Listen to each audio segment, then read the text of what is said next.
Hey Internet, my name's Jeff and I'm a pastor, and most recently in the Bible study that I've been teaching, we've been talking about the passages that reference homosexuality in the Bible, and this week is part 5.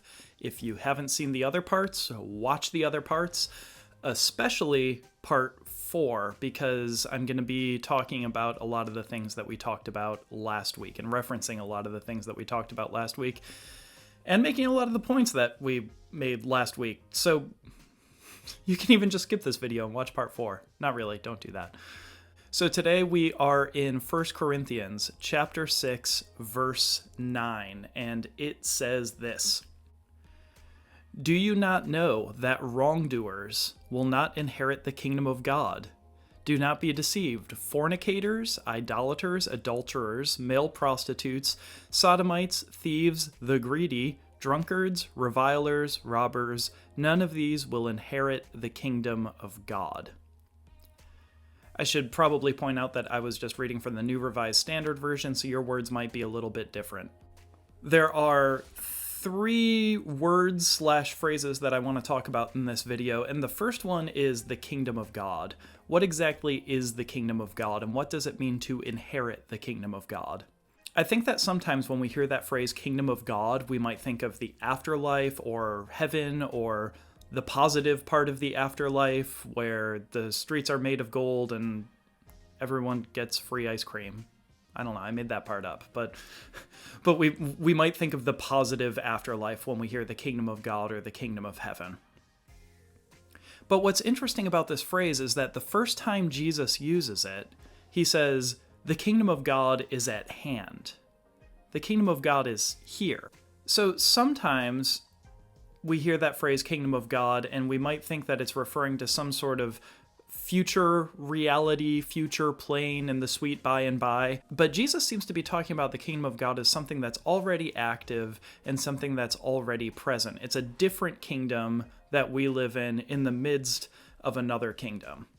And the best way that I can always think to describe this is to say, have you ever been to a party where people are bragging about things and you just have zero interest in what they're talking about?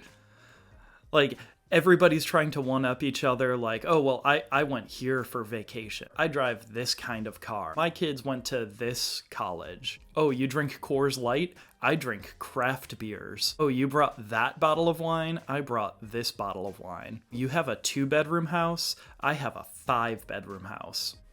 Or they might not be that overt about it. Like, last night I was talking about how pastors can brag about stuff like this sometimes, but like, you know, kind of subtly sneak it in there. Like, I'll be at a pastor's meeting and somebody will just be like, oh, man, whew, I am so exhausted from pastoring my 2,000 member church. We're starting a building program. Things are just so busy, right? Sometimes we're in these situations where we hear people bragging about things and it's just like, I don't care. I really don't care. It's like everybody in the room is playing by a certain set of rules or a certain set of standards, and you just don't care about those rules and standards because the things that bring you joy or the things that you brag about are very different than the things that everybody else seems to be finding joy in or pseudo joy in. So I say that this is like the kingdom of God because Jesus uses this phrase, kingdom of God, speaking in the Roman Empire. And the Roman Empire was this massive military empire that was really good at taking out other empires and conquering new territories. So in the kingdom of Rome, everything seemed to be centered on, these are the territories that we took over. This is how strong we are. This is how powerful we are. These are the people that we killed. And Jesus presents the kingdom of God as this alternate reality where you can be in the middle of that party, but just playing by a very different set of rules and not really care about the standards that Rome seems to be putting forth, like military might or strength, the way that we conventionally view strength. So when Paul says in verse 9 that all wrongdoers will not inherit the kingdom of God, It could be that he's saying that all wrongdoers will not go to heaven and instead they'll go to hell. Or he could be referring to something more present, basically saying the people who live into these sorts of things that he mentions in this list of practices, these people are playing by a different set of rules. And when you follow that set of rules, it ends up leading to entrapment and ends up leading to things that stifle joy in your life and keep you from living into your full God-given potential. So that's Kingdom of God. That's a little bit about what it might mean to inherit the Kingdom of God, not necessarily an afterlife, but how to be experiencing God and living into your full God-given potential and living in joy even here and even now. Let's talk about a couple other words. The first word that I want to address comes after the word adulterers. So in my translation, in the NRSV, it's translated as male prostitutes. The Greek word here is malakos, and it literally means something like the soft ones. So we talked last week about how in the ancient world, people viewed women as flighty, lacking self-control, cowardly, weak. Again, these are not things that I think about women, but this was the sort of ancient understanding of women and how women were different than men. And this word malakos, soft ones, it literally means something like effeminate, having those qualities, being flighty, lacking self-control. And when you find this word in lists of vices in other writers that are contemporaries of Paul, you find that that's more what it's getting at. And in fact, it's very rare that it's applied sexually or refers to any sort of sexual practices.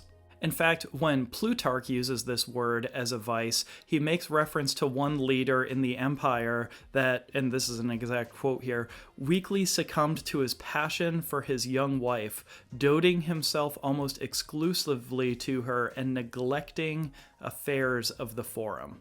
So in that example, it's not even used to refer to any sort of sexual practice, and if it is referring to a sexual practice, it's referring to a heterosexual relationship. But applied more broadly and understood more broadly and more generally, I think that what it's referring to is this kind of sexist understanding of women as flighty and lacking self-control, and you don't want to be soft like them.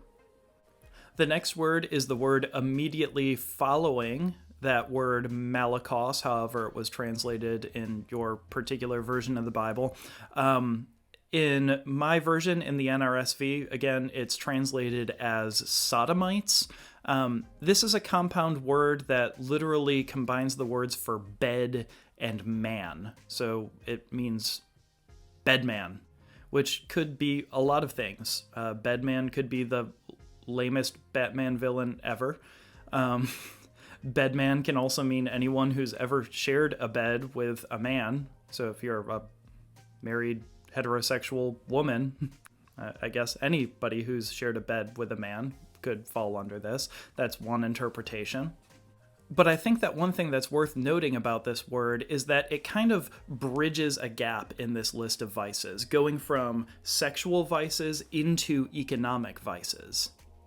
And so some people have looked at this and said, well, maybe it's a combination of sexual vices and economic vices, and maybe it's a reference to prostitution. And I think that that's an interesting interpretation, especially given that this word is used in other lists of vices as an economic vice and a sexual vice. It's applied to both of those things and sometimes a mixture of those things. So it could be a reference to prostitution. I think that that's actually a pretty good interpretation, is that it's a reference to prostitution, and probably, as we talked about last week, the prostitution of boys.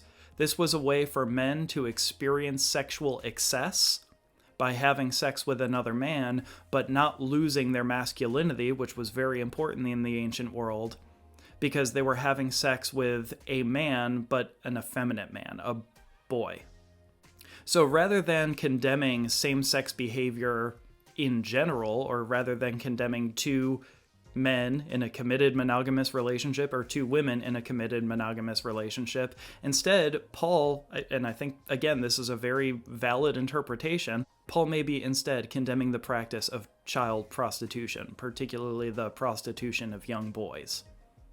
So again, you can, and you don't have to agree with me here. I will disagree with you if this is the interpretation that you come away with. You can come away with the interpretation that homosexuals will not go to heaven.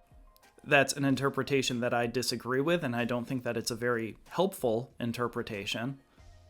In fact, I think that it can be very hurtful to actually live this out and believe that particular interpretation.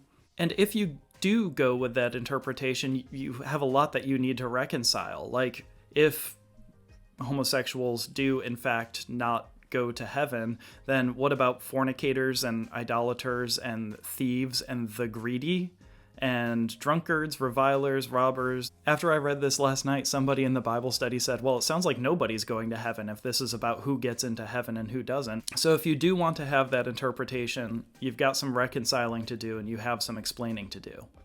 Instead, I think what Paul is condemning is exploitative sexual practices, especially the exploitation of vulnerable people sexually. And I think that maybe this is something that we need to take more seriously. So, for example, I live in the state of North Carolina. I'm a pastor in North Carolina. And over the last few years, as gay marriage has become legal, there have been all sorts of legal battles and all sorts of time spent debating about whether or not somebody has to bake a cake for a gay wedding if they disagree with that particular practice. And all sorts of other things have been discussed. But the state of North Carolina is also in the top 10 states in the nation. We're actually number 8 for human trafficking.